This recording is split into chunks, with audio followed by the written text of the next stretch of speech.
कृष्ण कृष्ण हरे हरे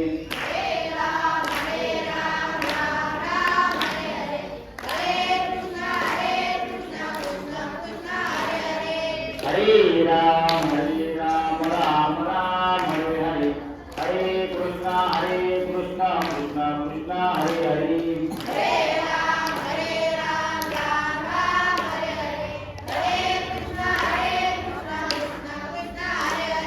राम राम राम हरे हरे हरे कृष्ण कृष्ण कृष्ण हरे हरे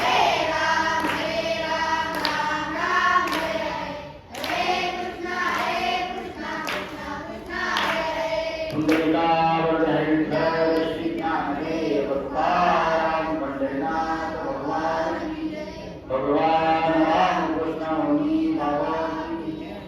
महायोग पीठे तटे भीमरथम वरम पुंडरीकाविधातुं मुनीन्द्रैः समागच्छति छन्दमानन्दकन्दं परब्रह्मलिङ्गं भजे पादुरङ्गं दयाञ्जलिया स्मरण होय सकल विद्यांचे कर्ण तिचे बंधू श्रीचरण श्री गुरूंचे ते नमस्कार आता सतीरं महादयाची माता श्री हो आता राम नामे पिता श्री हो शिरसोली गावे अवतार धैला नमस्कार माझा मुनी प्रभूला भगवान राम कृष्ण मुनी बाबा की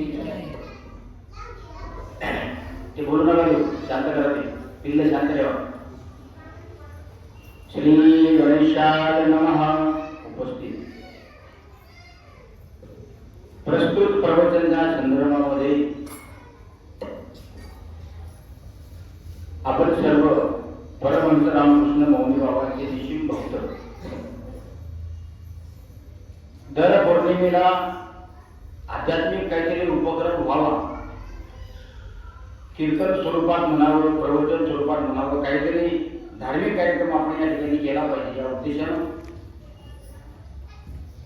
आपल्या संस्थांचे आदरणीय अध्यक्ष श्री स्वामी भाऊ यांनी सांगितलं की बाबांचा जो श्री मौनी बाबा जीवनामृत ग्रंथ आहे या ग्रंथावर आपण निरूपण करण्याचा प्रयत्न करू वास्तविक पाहता हा मौनी बाबांचा जीवनामृत ग्रंथ आहे हे 31 अध्याय आहे पण मी हे 31 अध्याय सुद्धा या ठिकाणी वाचले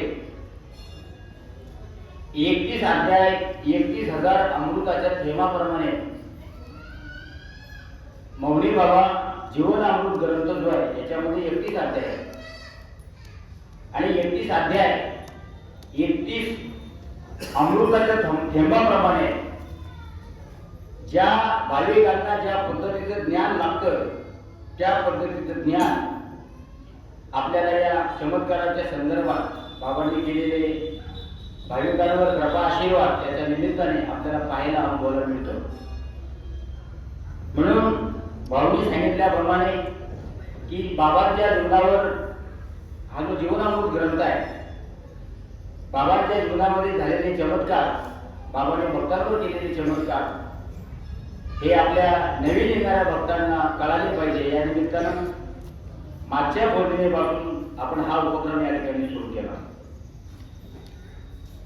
मागच्या पौर्णिमेला आपण पहिला अध्याय या ठिकाणी पाहिला होता आणि आज दुसरा अध्याय आपण या ठिकाणी पाहणार आहोत वास्तविक पाहता श्रीराम महाराज लिखित हा मौनी बाबा जीवनामृत ग्रंथ या ग्रंथावर आपल्यासारख्यांना काय बोलावं मत पामर आहे काय थोरपण पायीची वाहन पायी बरी अनेक साधू संतांनी विचार केला की संत हे अवतार कार्य जगाच्या कल्याणाकरता करतात स्वतःचा देह झिजवतात आणि समाजाचं जगाचं विश्वाचं कल्याण करतात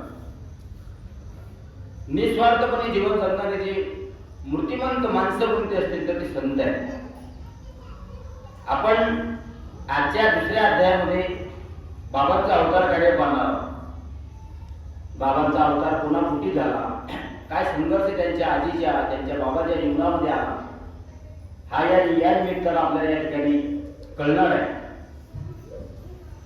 प्रवचनाला प्रारंभ करण्याबरोबर परिहार तो असा संत हे स्वतःच्या जीवाची राखणावळी अनेक उदाहरणं तुम्हाला देता येतील, पण आपल्याकडे वेळ अर्धा तासाचा आहे आणि अर्ध्या तासामध्ये आपण निरूपण पाहणार आहोत.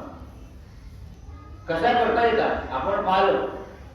परमहंस रामकृष्ण मम्मीबाबांनी 42 तीर्थाचं भ्रमण केलं, अर्थात संपूर्ण भारत भ्रमण केलं आणि संपूर्ण भारत भ्रमण करत असताना अभ्यास केला, साधना केली, दिव्य शक्ती प्राप्त केली आणि त्या दिव्य शक्तीच्या माध्यमातून अज्ञानी लावावी सन्मार्गाशी अज्ञान भक्ताला ज्ञानी बनवलं, अर्थात प्रकाशामध्ये आणलं आणि आज त्या स्वरूपात बाबांनी आपले चमत्कार आपल्या लीला या ठिकाणी केल्या. त्या लीला आपल्याला या ग्रंथाच्या माध्यमातून या ठिकाणी अध्ययन करायला मिळतात, ऐकायला मिळतात. अतिशय सोपा आहे. ह्या ओव्या वाचत असताना ह्या ओव्या आपल्याशी बोलतात. नवीन माणसाला हा ग्रंथ थोडा जड जातो. सुरुवातीला मीच विरोध केला होता, मी म्हणू नको, पण ते वाचल्यानंतर कळालं की आपण नाही फालतू म्हणतो. काही गोष्टी अशा असतात की ऐकल्या पाहिजे आणि वडिला समान प्रेम करणारी सगळी मंडळी आहे, म्हणून त्यांच्या सामन्यावरून आज बाबांच्या चरित्रापर्यंत आपल्याला पोहोचण्याचं सौभाग्य मिळतं, हे आपलं भाग्य आहे. म्हणून आज दुसरा अध्याय ऐकत असताना चिंतवून ऐका, म्हणजे ओव्या तुमच्या कानावर आल्यानंतर तुम्हाला त्याचा अर्थ सुद्धा कळेल. नाहीतर मग असं होतं, प्रेमाविन भजन नाकाविन मोती आणि अर्थविन पोती वाचवली काय. भल्या मोठ्या श्रीमंताच्या घरची सुनबाई होती, श्रीमंताच्या घरी भरपूर कापूस झाला, दिवाळी सारखा सण पुढे आला, म्हणे सगळ्या बायाने सोन्याच्या नथा केल्या, मलाही करा. हा म्हणे नको, ती काही कामाची गोष्ट नाही. सगळ्या बायाने सोन्याच्या नथा केल्या, मलाही करा.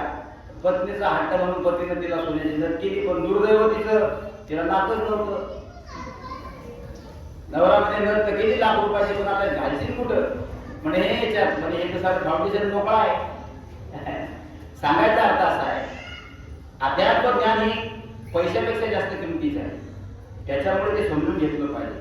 भजन करत असताना जर तुम्ही डोळे बंद करून झोपून भजन करत असाल, त्याच्यात मजा येणार नाही. तसंच आहे, अर्थातीनं पोथी वाचली. पोथीचा अर्थ जर आपल्याला कळत नसेल तर पोथी वाचून सुद्धा उपयोग नाही, असं शास्त्र सांगते. म्हणून मी तरी माझ्या अज्ञान बुद्धीने या ठिकाणी मांडण्याचा प्रयत्न करतो. वास्तविक माझा बाबांचे जे चमत्कार आहे, बाबांची ज्या लीला आहे, हे आपल्यापेक्षा वय होतं, तपो होतं आणि ज्ञानी भक्त या ठिकाणी बसलेले आहेत, त्यांनी बाबाला अनुभवलं. आपण फक्त हे चरित्र एक ग्रंथाच्या माध्यमातून, लेखनाच्या माध्यमातून या ठिकाणी मांडण्याचा प्रयत्न करणार आहोत. अध्याय दुसरा. श्री गणेशाय नमः. जय जयाजी गौरी कुमारा, नमो नसो तुम्हा लंबोदरा, बुद्धी द्यावी मज दातारा, शिवतनया गणपती. 31 अध्यायामध्ये प्रत्येक अध्यायात गणपती बाप्पाची स्तुती केलेली आहे.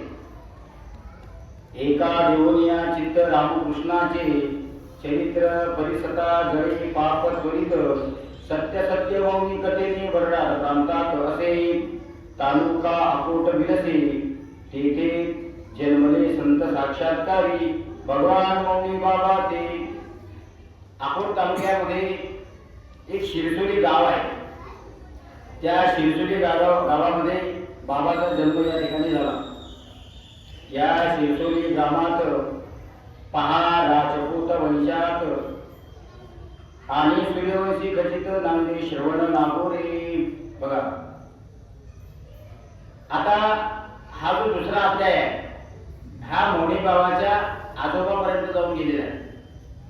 म्हणजे हे वाचत असताना याचा अन्वय आणि अर्थ कळायला पाहिजे. कधी कधी काय होतं, ओवी जरी आपल्याला सरळ वाटत असते तरी तिचे उत्तर जे आहे ते पहिल्या शब्दात असतं आणि काही काहीचं मध्यभागी असतं आणि काही काहीचं मात्र शेवट असतं. पण एखाद्याला अन्वय साधता येतो त्याने व्यवस्थित ठरला पाहिजे. ऐका, श्रावण भाविक असती भारी, तशीच कांता कोंगसा बाई निर्धारी, दोघांची जोड भाविक सागरी, भगती नित्य देवाते. हे जे श्रावण महाराज होते, म्हणजे सद्गुरु संत परमहंस रामकृष्ण मौली बाबा यांचे वडील आकाराम नागोरे, त्यांचे ते वडील म्हणजे परमहंस रामकृष्ण मौली बाबा यांचे ते आजोबा.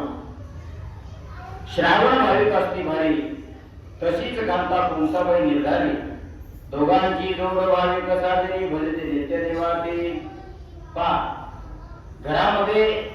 संप्रदायाचा वारसा हा त्यांच्यापासून होता.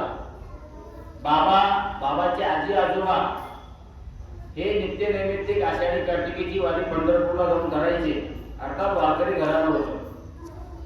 त्याच्यापासून काय सिद्धांत मिळतो? आपण ऐकणारे सगळे भक्त हा धनानं द्रव्याने किती श्रीमंत असला तरी साधू संतांच्या पुढे तो भक्त असतो, अज्ञानी असतो. याच्यापासून आपण काय शिकवण घेतली पाहिजे की जर पिढी संत गतीला प्राप्त करून द्यायची असेल किंवा आपली कुश आपल्याला उजळायची असेल, धन्य मानून घ्यायची असेल, तर घरामध्ये सुद्धा वारकरी वारसा असणं अत्यंत महत्वाचं आहे. जसं की परमहंस रामकृष्ण मौली बाबांच्या घरात हा जन्मताच वारसा होता. त्यांची आजी आजोबा पंढरीची वारी करायची. चला पुढे. दोघांची जोड भालिक साजरी भजती नित्य देवाते पंढरीस जाती आषाढीस नित्य नेमाने खास अभयता पत्नी पुरुष श्रावण भक्तते अहो सेवा करिता करिता वृद्धपण आले श्रवणाची तत्वता मनती देवादी देवा ऋषिकेशा समोरता ऐका अनंती दिनाची. एकही वारी चुकू दिली नाही. याच्यामध्ये वारकरी माणसाचं सुद्धा वर्णन येतं. आता चिंतन जर मानत गेलं तर खूप चिंतन मांडण्यासारखं आहे. या ठिकाणी श्रीराम महाराज म्हणतात, श्रावण बाबांची आणि कोंसाबाई या पती पत्नीची वारी नित्य नैमित्तिक होती. पण स्वतःचं दुर्दैव म्हणायचे, पंढरीला गेल्यानंतर त्या ठिकाणी गप्प बसत नव्हते. त्या ठिकाणी विठ्ठलाचा पांडुरंगाचा सभा मंडप त्या ठिकाणी सेवा करण्याचं काम ते करत होते. पण मनात एक दुःख होती. अहो सेवा करिता करिता वृद्धपणा आली श्रवणाची तत्वता मनती देवादी देवा ऋषिकेशा समर्था ऐका विनंती दिनाची. हे पांडुरंगा, आम्ही दर आषाढीला दर एकादशीला तुझी वारी करतो. वारी करता करता आम्ही आता थकलो, आमचं वय झालं. पुत्राविन असेल जो नर पाहूनही त्याचे मुख साचार ऐशी वेदाची साक्ष खरोखर असे की देवा. बघा, श्रावण महाराज विठ्ठलाची चर्चा करताना सांगतात, आमच्या हाकेला होकार दे देवा. सेवा करू दमलो थकलो. पण असं म्हणतात, एखाद्याला जर पुत्र नसेल आणि त्याच्याकडे संपत्ती धन जास्त असेल तर लोक त्याची निंदा करत असतात, लोक त्याची चेष्टा करत असतात. भागवतामध्ये त्याचं वर्णन आलेलं आहे, पुत्र हिनस्य राजावे सर्व दुःखाय कल्पते. तुमच्याकडे धन द्रव्य संपत्ती पैसा हिरे माणिक मोठी सोनं चांदी भरपूर भरपूर आहे, पण हा वारसा पुढे चालवण्याकरता जर फुलाचा कुलदीपक नसेल तर त्याला शून्याची किंमत आहे. म्हणून असे ती देवा पटले विनंती देवास स्वप्नी आले जगदीश वदते भक्त श्रावणास दुःख नको मानू चित्ती. बघा, भक्ताचं आणि देवाचं प्रेमाचं नातं असल्यामुळे भक्त देवाकडे नित्य नैमित्तिक जात असल्यामुळे देवाला सुद्धा श्रावणाची दया आली. आणि काय झालं, स्वप्नामध्ये त्यांना दृष्टांत दिला. स्वप्नामध्ये कोणाचाही दृष्टांत येत नाही. आपल्या भविष्यामध्ये आपल्या संततीतून जर जगाचं कल्याण होत असेल तर अशांच्या पोटी अशांच्या अंतःकरणामध्ये हे स्वप्न विराजमान होतात. जसं की एक उदाहरण तुम्हाला सांगतो आणि पुढे चालतो, ऐका. आपण नेहमी म्हणतो जगद्गुरु संत श्री तुकाराम महाराज की जय. बघा, परमहंस रामकृष्ण मौली बाबांच्या घरात वारकरी संप्रदायाचा वारसा हा दुसरा अध्याय आपल्याला शिकवतो. कारण आजी आजोबांनी नित्य नैमित्तिक पंढरीची वारी केली. श्रावणाला अत्यंत दुःख होत होतं, कारण पुत्र नाही. देवाने स्वप्नात दृष्टांत दिला, काळजी करू नको. जो वसुदेवाच्या पोटी आलेला कृष्ण आहे, म्हणजे पुढे त्याचं वर्णन आलेलं आहे, ते मी सांगणार आहे तुम्हाला. साधू संतांच्या हातातून होणारं कार्य हे देवाला सुद्धा कळतं की यांच्याकडून कोणतं कार्य झालं पाहिजे, कोणतं कार्य करून घेतलं पाहिजे, याची काळजी देवाला असते. म्हणून तुकाराम महाराजांचे गुरु बाबाजी चैतन्य, आपण हरिपाठात नाही म्हणतो, बाबाजी आपुले सांगितलेले नाम मंत्र दिला राम कृष्ण हरी. बाबाजी चैतन्य जगद्गुरु संत श्री तुकाराम महाराजांच्या स्वप्नात गेले आणि त्यांना संप्रदायाचा महामंत्र उघडा मंत्र दिला, रामकृष्ण हरी काळजी करू नको. तेव्हापासून तुकोबा संप्रदायाच्या पाठीमागे लागले. तसंच श्रावणाला सुद्धा भगवंताने तू सांगितलं दुःख मानू नको चित्ती, माझा कृष्ण अवताराचा पिता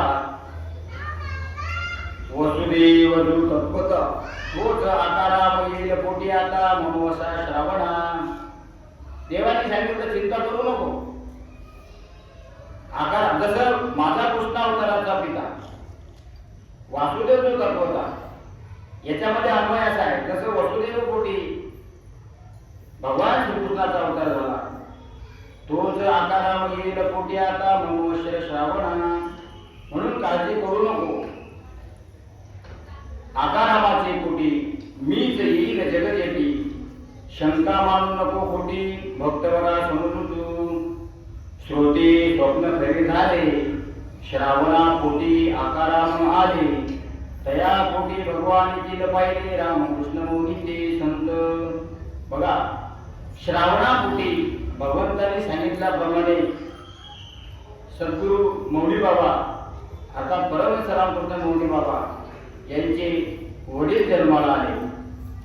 श्रावणा पोटी आकाराम आले, तया पोटी भगवान येतील पाहिले रामकृष्ण मौनी संतती.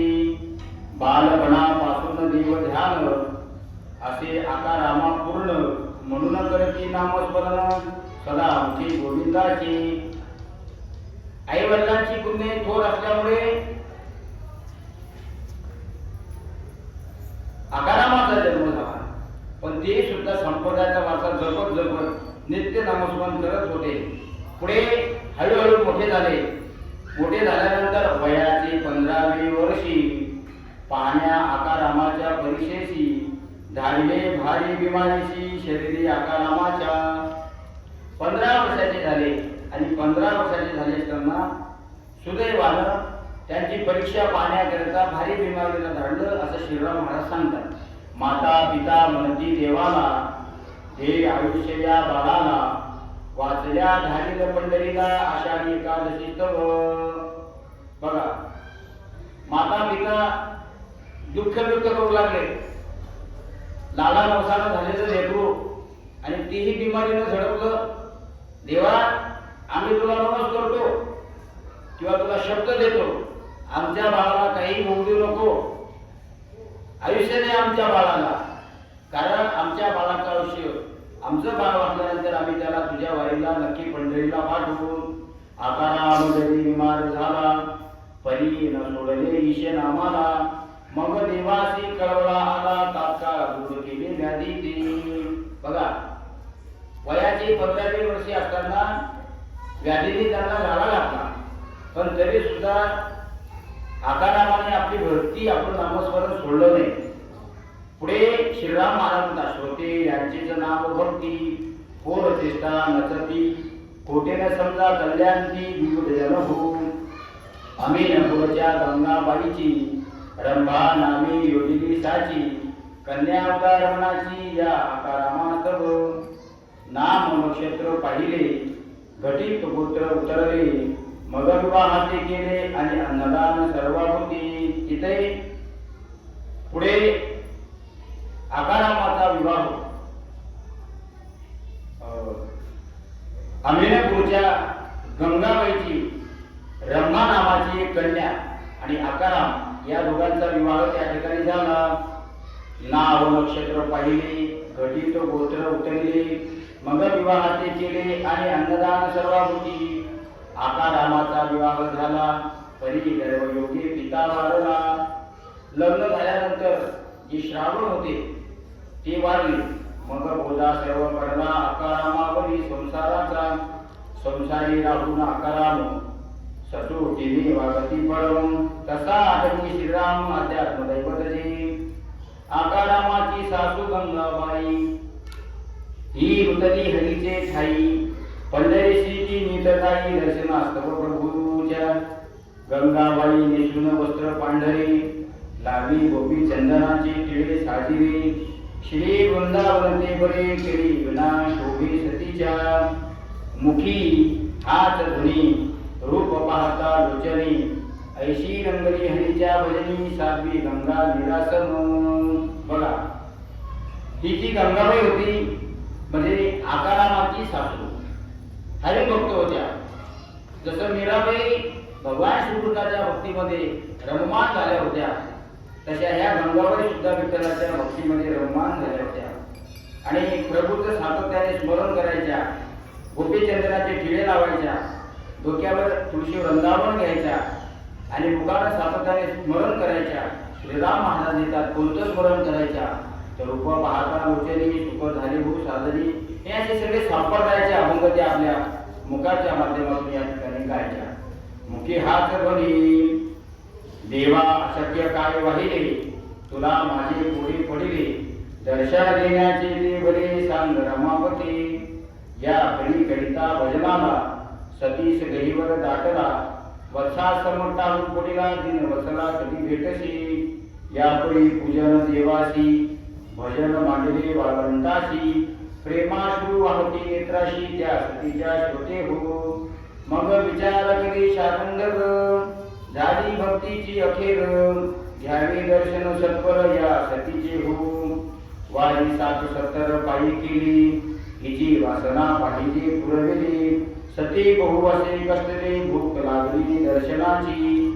मग चतुर्भुज रूपे प्रकटला, सावळा गंगाबाईची सानिध्याला, माग म्हणे वराला प्रिय तुला जो. 60-70 वर्षे पायवारी केली, मनामध्ये काहीतरी आशा आकांक्षा होती आणि देवाने विचार केला यांचे सुद्धा मनोरथ आपण पूर्ण केले पाहिजे. म्हणून प्रत्यक्ष देव चतुर्भुज होऊन त्या ठिकाणी प्रगट झाले आणि सावळा गंगाबाईच्या सानिध्याला माग म्हणे वराला प्रिय तुला जो. देव प्रगट झाले आणि देवाने सांगितले, माम तुला जे लागतं ते मी द्यायला तयार आहे. मग शिर ठेवून चरणी यथा सांग भोजिना चक्रपाणी, कर गुरुनी करी विनवणी ऐका वचन मम देवा. मम कन्या रंभारी जान ईश भावे पुत्ररत्न, जे भक्ती बळी प्रिय अर्जुन तुझ्या भावी देवा. माझी जी कन्या आहे रंभा, तिला पुत्र झाला पाहिजे अशी माझी इच्छा आहे, असं तिनं देवाने मागितलं. जे भक्ती बळ प्रिय अर्जुन तुझं कारण हवी देवा, ऐसा देही पुत्रगुंडा ज्याचा तेही लोकी जिंदा. बघा, देवाला मागितलं, देवा मला असा एक पुत्र दे की ज्याचा तिही लोकात झेंडा असला पाहिजे. आपल्या सर्वांचे असणारे निष्ठावंत, आपल्या सर्वांचे असणारे सद्गुरू संत श्रीमंत मौली बाबा यांचा झेंडा तिन्ही लोकात आहे.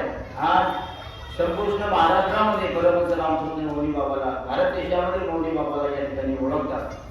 म्हणजे ज्या पद्धतीने पुत्र मागितला होता, ज्याचा अध्यात्म क्षेत्रामध्ये वारकरी संप्रदायामध्ये तिन्ही लोक झेंडा असला पाहिजे, त्याच पद्धतीचा मुलगा या ठिकाणी.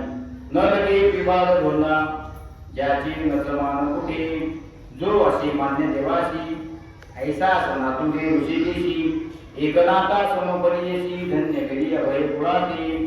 एकुलतीच्या वचनाला देव रे गंगा लिला, मीच घेतो अवताराला तरण्या अभय कुळाते. बघा, हे वचन ऐकल्यानंतर देव प्रत्यक्ष गंगाबाईला बोलू लागले की काळजी करू नको, आकाराम आणि रंभाबाईच्या पोटी मी प्रत्यक्ष या ठिकाणी अवतार घेणार आहे.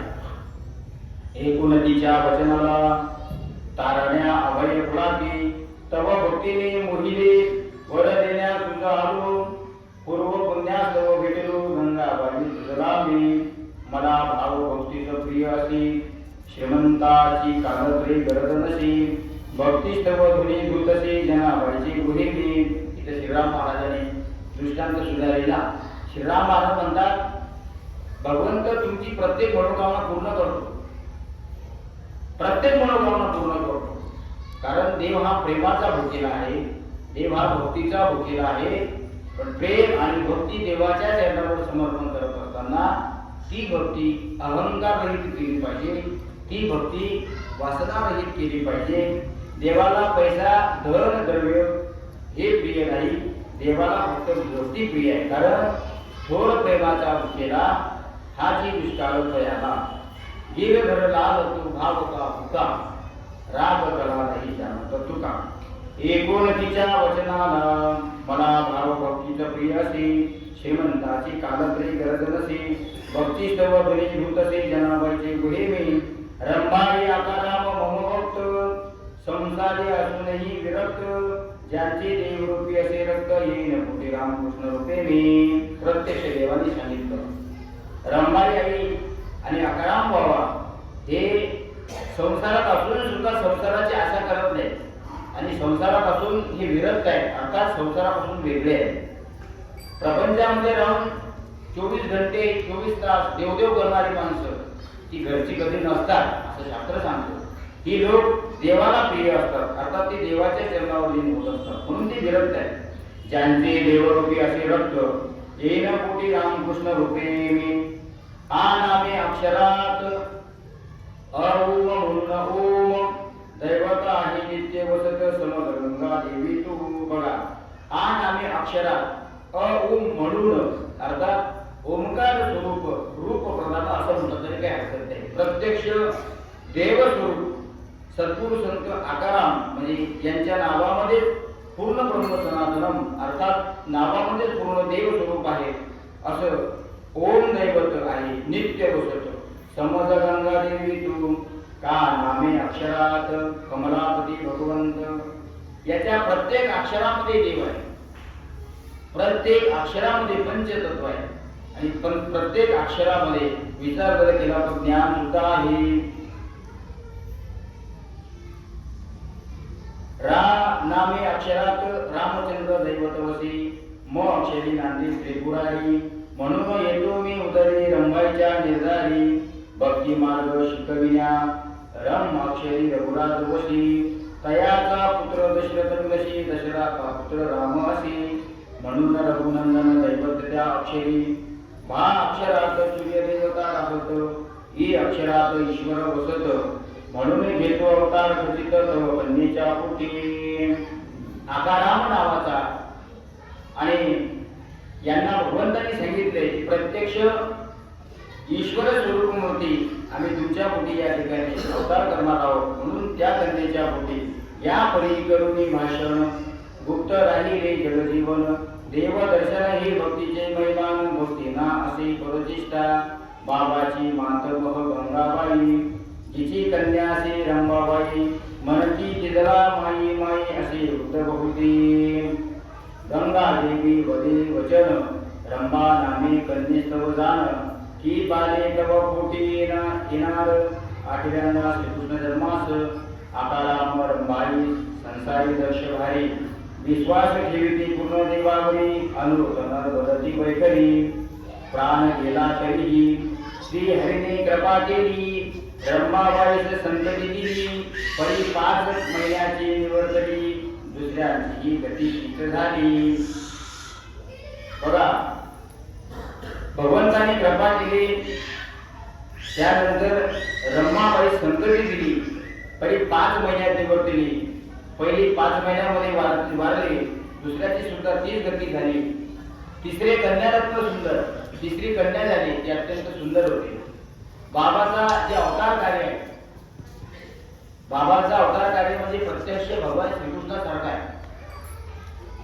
आलं तुमच्या लक्षात जसं काल्याच्या चरित्रामध्ये सुंदर वर्णन येतं गुरुजी गुरुजी ओ गुरुजी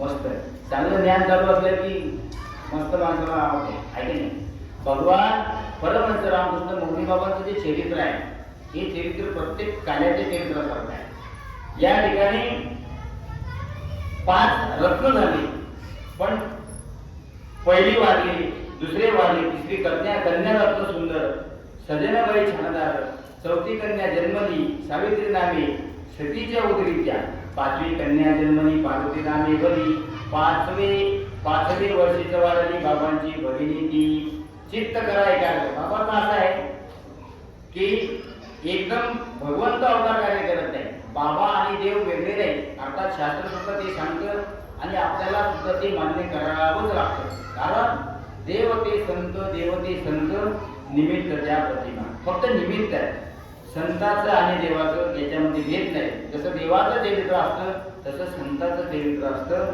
म्हणून चित्त करा एकाग्र फार, सहाव्याचे एका जन्मांतर.